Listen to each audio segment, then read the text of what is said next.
येथील प्रभू श्रीरामांच्या मंदिराचं येत्या 22 जानेवारीला लोकार्पण होणार आहे। दरम्यान देशभरात जल्लोषाचं वातावरण बघायला मिळतंय। प्राणप्रतिष्ठेपूर्वी सुरू झालेल्या पूजाविधींचा आज 5वा दिवस आहे, तर राम मंदिरातल्या सजावटीची तयारी अंतिम टप्प्यात आहे, ज्यांची संपूर्ण देशाला आतुरतेने वाट आहे।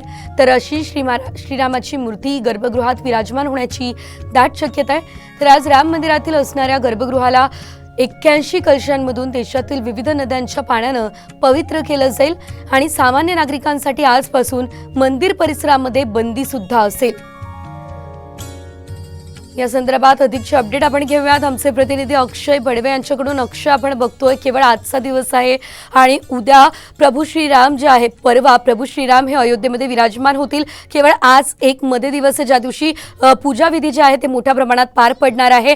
आज नेमकं त्या ठिकाणी काय होणार आहे, सविस्तर?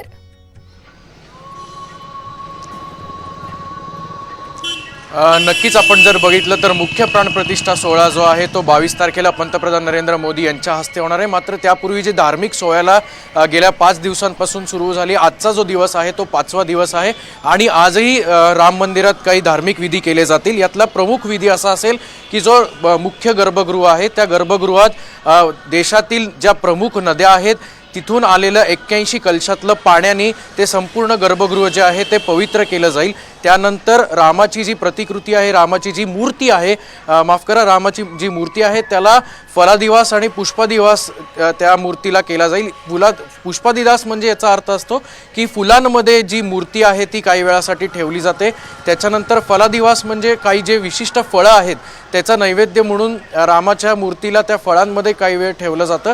असे संपूर्ण धार्मिक विधी आणि त्याच्याबरोबर काही छोट्या पूजा असतील, आरती असतील, या सगळ्या राम मंदिरात केल्या जाणार आहेत। याच्यातली प्रमुख अपडेट आजची अशी आहे की राम मंदिर जे इतके दिवस राम मंदिराचा जो परिसर सामान्य नागरिकांना तिथे जायला परवानगी होती, मात्र आज जो परिसर आहे तो पूर्णपणे बंद केलेला आहे। आपण जर बघितलं तर अयोध्या नगरीच्या सुरुवातीलाच मोठा पोलीस बंदोबस्त जो आहे तो या ठिकाणी तैनात करण्यात आलेला आहे।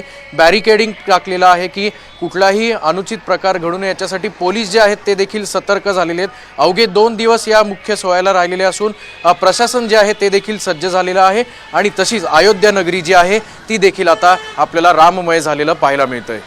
निश्चितच धन्यवाद अक्षय दिलेल्या या सर्व अपडेटसाठी।